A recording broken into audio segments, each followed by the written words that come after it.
আসসালামু আলাইকুম। জোবার একাডেমিতে সবাইকে স্বাগতম। আশা করছি সবাই ভালো আছেন। তো অফিস পরিবর্তন হওয়ার কারণে এখনও সব কিছু গুছিয়ে উঠতে পারিনি, যে কারণে চারিদিকে সব কিছু এলোমেলো। তার মধ্যে হঠাৎ করে একটা টপিক মাথায় চলে আসলো, চিন্তা করলাম এই বিষয়টা নিয়ে একটু আলোচনা করি। আসলে মূল আলোচনার বিষয় হলো সার্চ ভলিউম। তো অনেকের মধ্যে এই সার্চ ভলিউম নিয়ে আসলে দ্বিধাদ্বন্দ্ব কাজ করে।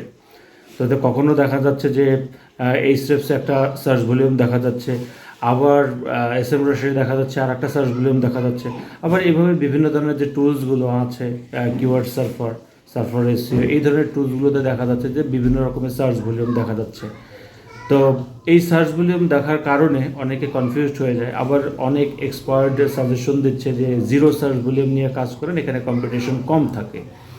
তো বিষয়টা একটু ক্লিয়ার করার জন্য এই ভিডিওটা তৈরি করা। তো এখানে আসলে কত সার্চ ভলিউম নিয়ে কাজ করব, কোনটা মানে কি পরিমাণ সার্চ হলে আসলে আমার জন্য পারফেক্ট। এখন এখানে একটা বিষয় হলো যে সার্চ ভলিউমটা মূল বড় কথা না। এখানে বড় কথাটা হলো যে একটা কিওয়ার্ড থেকে আপনি ভিজিটর পাচ্ছেন কিনা বা আপনার সেল জেনারেট হচ্ছে কিনা, এটা হলো মূল বিষয়। আচ্ছা, একটা কিওয়ার্ড যখন আপনারা নির্বাচন করেন, অনেক সময় দেখবেন যে জিরো সার্চ ভলিউম নিয়ে যে কিওয়ার্ডগুলো আছে, জিরো সার্চ ভলিউম, এই কিওয়ার্ডগুলো আপনারা একটু স্টেপস করবেন অথবা এসএমব্রাশ দিয়ে চেক করবেন, দেখবেন যে ওই কিওয়ার্ডের উপর কারা কারা আর্টিকেল লিখেছে এবং ওই কিওয়ার্ড নিয়ে আসলে কারা কারা মানে ভিজিটর পাচ্ছে। এটা যে কোনো পেইড টুলস থেকে আপনি দেখলে এটা কিন্তু পেয়ে যাবেন যে ওই ইয়াগুলোতে ওই কিওয়ার্ডের অ্যাগেনস্টে টপ 10-এ যারা র্যাঙ্ক করেছে তারা ওই কিওয়ার্ড নিয়ে যেহেতু আর্টিকেল লিখেছে এবং ওখানে তারা কি পরিমাণ ভিজিটর পাচ্ছে, এই বিষয়গুলো আপনি একটু ওখানে চেক করবেন। তো দেখা যাবে যে কিওয়ার্ডগুলোর সার্চ ভলিউম জিরো, অথবা অনেক সময় দেখা যায় 10 দেখা যায়, কখনো কখনো 20-30, এই যে একদম লো সার্চ ভলিউমে যে কিওয়ার্ডগুলো দেখা যাচ্ছে, সেখানে অনেক সময় দেখবেন যে এই ধরনের কিওয়ার্ডগুলো তো কেউ অনেকেই দেখবেন 500-1000 ভিজিটর পাচ্ছে। এখন কথা হলো যে যেহেতু সার্চ ভলিউম নাই বা খুব কম পরিমাণ সার্চ ভলিউম, তাহলে এই 500-1000 ভিজিটর আসলে কোথা থেকে আসতেছে? সার্চ ভলিউম মানে কি? সার্চ ভলিউম মানে হচ্ছে মাসে কি পরিমাণ মানুষজন ওই কিওয়ার্ড লিখে গুগলে সার্চ করে। এখন এখানে একটা বিষয় হলো যে আমরা সবাই জানি যে গুগলের প্রায় 15% কিওয়ার্ড আসলে নতুন নতুন সৃষ্টি হয়। অর্থাৎ প্রতিদিন আপনি যদি 100টা কিওয়ার্ড গুগলে কেউ সার্চ করে, তার মধ্যে 15টা হয় হলো একেবারে নতুন কিওয়ার্ড। তো এই নতুন কিওয়ার্ডগুলোর ডাটা সাধারণত বিভিন্ন পেইড টুলসের কাছে থাকে না, যে কারণে আপনাকে কিন্তু এর জন্য এর অ্যাগেনিস্টে আপনাকে জিরো সার্চ ভলিউম বা অনেক সময় 10 এরকম দেখা যায়। তো এখন কথা হলো কি পরিমাণ সার্চ ভলিউম নিয়ে আমি আসলে কাজ করব, এটা হলো মূল প্রশ্ন। আপনারা একটা কিওয়ার্ড নির্বাচন করার আগে আপনারা সেই কিওয়ার্ডটাকে গুগলে প্লেস করবেন, যে জাস্ট গুগলে পেস্ট করে রাখবেন বা গুগলে টাইপ করবেন। টাইপ করার সাথে সাথে যদি দেখেন যে নিচে তার কিছু সাজেশন আসে, তখন ধরে নেবেন যে এই কিওয়ার্ডটার কোনো একটা ভ্যালু আছে। অন্যদিকে আসলে কিওয়ার্ড রিসার্চ এক বিষয় বা কিওয়ার্ড অ্যানালাইসিস একটা বিষয়। এই অ্যানালাইসিসমূলক কাজগুলো করতে হলে আপনাকে অবশ্যই পেইড টুলসের হেল্প নিতে হবে, কারণ কি ফ্রিতে এই হেল্পগুলো আপনি আসলে, এই ডাটাগুলো আপনি আসলে ম্যানেজ করতে পারবেন না। আর পারলেও সেটা এতটা সময় সাপেক্ষ বা এতটা ডিফিকাল্ট হয়ে যায়, যেটা আপনার জন্যই বেশ কষ্টদায়ক হয়ে যাবে আর কি। সেজন্য যে কোনো একটা পেইড টুলসকে বেছে নেবেন এবং দেখবেন সেটা সার্চ ভলিউম যাই হোক না কেন, অনেক সময় দেখা যাবে যে আবার বেশি সার্চ ভলিউমও কিন্তু টপ 10-এ যারা আছে তারা ভিজিটর পায় না। এইটাও একটা মূল কারণ যে ওই কিওয়ার্ডটার আসলে যে সার্চ ভলিউমটা দেখা যাচ্ছে তার কোনো ভ্যালু নেই। আবার অনেক সময় দেখা যায় যে জিরো সার্চ ভলিউমের যে টপ 10-এ যারা আছে তারা কিন্তু অনেক বেশি মানে ভিজিটর পায়। এই জন্য আমরা যে কোনো কিওয়ার্ড নির্বাচন করার আগে আমার কিওয়ার্ড রিসার্চ করাটা জরুরি, এবং এটার জন্য আপনি যে কোনো একটা পেইড টুলসে ওই কিওয়ার্ডটা লিখে সার্চ করবেন এবং এক্সপ্লোর করার চেষ্টা করবেন এবং দেখবেন যে টপ 10-এ যারা আছে তারা মূলত ওই কিওয়ার্ড লিখে, যখন যেহেতু আর্টিকেল লিখেছে, ওরা কি পরিমাণ মাসে ভিজিটর পাচ্ছে সেটা একটু দেখার চেষ্টা করবেন। অর্থাৎ ট্রাফিক এসএমব্রাশ দিয়ে যদি দেখেন তাহলে ট্রাফিক সেকশনটা চেক করবেন। আপনি যখন সার্চ করবেন তখন নিচের দিকে দেখবেন টপ 10 কম্পিটিটরকে দেখা যায়, এদের ট্রাফিক দেখবেন, প্রয়োজন বোধে টপ 20 একটু খেয়াল করবেন।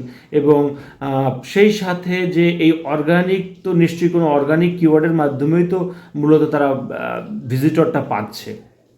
তখন আপনারা কী করবেন যে ওই যেহেতু ওই আর্টিকেল বা ওই ইউআরএলে কী পরিমাণ ভিজিটর পাচ্ছে সেটা তো আপনার এখান থেকে দেখে নিলেন। তবে যদি দেখেন সবাই কম বেশি টুকিটাকি এরকমভাবে টপে 1 2 3 বা 5 পর্যন্ত বেশ ভালোই ভিজিটর পাচ্ছে, ওই ইউআরএলে যখন অর্গানিক কিওয়ার্ডগুলো যখন চেক করবেন তখন দেখবেন যে কোন কোন কিওয়ার্ডগুলোতে আসলে মূলত ওই ভিজিটরগুলো আসতেছে।